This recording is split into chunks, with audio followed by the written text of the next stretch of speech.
इतने जल जीव थे, सब तड़पने लगे, रोने लगे, चिल्लाने लगे। अब समुद्र का अभिमान जो था वो चूर चूर होकर नष्ट हो गया। पाही माम कह करके अगस्त मुनि के चरणों में लेट गया। अरे महाराज क्षमा कर दीजिए, गलती हो गई, मैं मूर्ख, मैं पापी, मैं अधम हूँ, मैं बुद्धिहीन हूँ, मुझे क्षमा करके मेरी अवस्था वापस कर दीजिए।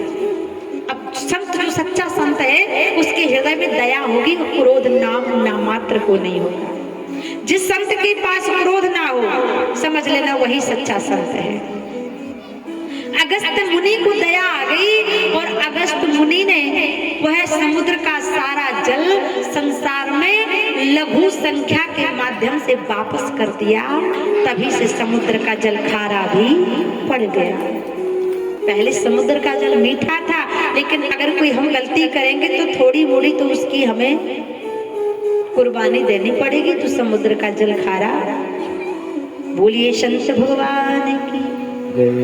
और तभी से जब समुद्र को खारा किया तो वहां पर एक घटना घट गई। बोले माता लक्ष्मी नाराज हो गई, क्योंकि माता लक्ष्मी के पिता कौन है? कौन है? समुद्र। अब माता लक्ष्मी ने देखा कि अगस्त नाम के पंडित जी ने हमारे पिता को खारा कर दिया, तो माता लक्ष्मी को क्रोध आ गया। और दूसरी बात, एक घटना माता लक्ष्मी ने ये देखी कि ये ब्राह्मण बड़े खराब हैं, ब्राह्मणों को बड़ा अहंकार है। एक ब्राह्मण ने हमारे पिता को खारा कर दिया और एक ब्राह्मण ने तो गजवई कर दिया। बोले हमारे पति की छाती पर लात मार दी। वो कौन पंडित जी है? भृगु पंडित जी। तो माता लक्ष्मी ने वहां पर ब्राह्मणों को श्राप दे दिया। अब ब्राह्मणों को श्राप कौन सा दिया? कह दिया, हे ब्राह्मणों, तुम्हें बड़ा अभिमान है, हमारे पति की छाती पर लात मार दी और पिता को खारा कर दिया, इसलिए जाओ, आज के बाद हम श्राप देते हैं। कौन सा? माता लक्ष्मी ने कहा कि पिता हमारे खारे कर दिए, पति को मारी लात, तब ही से सखी हम कहते ब्राह्मण मांगत खा। आपने देखा होगा कि हमेशा ब्राह्मण ही मांगता है, न क्षत्रिय मांगता, न वैश्य मांगता, न शूद्र मांगता। कौन मांगता है? भिक्षाम देहि, ब्राह्मण मांगता है। इसलिए ब्राह्मण को ही दान देना चाहिए। लेकिन फिर माता लक्ष्मी ने सोचा, पृथ्वी का देवता तो ब्राह्मण है, अगर ब्राह्मण ही रुष्ट हो जाएगा तो पृथ्वी का संचालन चलने वाला, ब्राह्मण नाराज हो गया तो फिर किसी की तिरही बरखी खाने जाने वाला भी नहीं।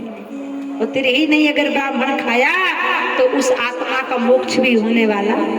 क्या किया जाए? अच्छा ठीक, माता लक्ष्मी ने कहा, हे ब्राह्मणों, अब मैं तुम्हें आशीर्वाद देती हूँ कि जो तुम्हारी पूजा करेगा, तुम्हें दान करेगा, तुम्हारे चरणों को स्पर्श करेगा, तुम्हें भोजन निमंत्रण करके दक्षिणा देगा, प्रदक्षिणा करेगा, और जो तुम्हें दान देगा उसका कुल परिवार सहे सदा सदा के लिए कल्याण भी होगा। इसलिए दान मांगने का और दान लेने का अधिकारी केवल ब्राह्मण है, दूसरा कोई नहीं है। ऐसे संत के यहाँ भगवान कथा सुनने गए। लेकिन जब कथा सुनने भगवान गए कुंभज ऋषि के यहाँ, तो बड़ा सम्मान किया। कुंभज ऋषि ने भगवान के चरणों को धोया, टीका लगाया, चंदन लगाया, भोग लगाया। लेकिन सदाशिव भगवान बोले, हे कुंभज, मैं अपना सम्मान करवाने नहीं आया हूँ, तुम एक काम करो, जल्दी से मुझे कथा सुना दो भगवान की। अब जब भगवान की आज्ञा सुनी तो कुंभज ऋषि कथा सुनाने लगे। तो कथा सुनाने का नियम होता है, वक्ता ऊंचाई पर बैठता है और श्रोता नीचे बैठता है।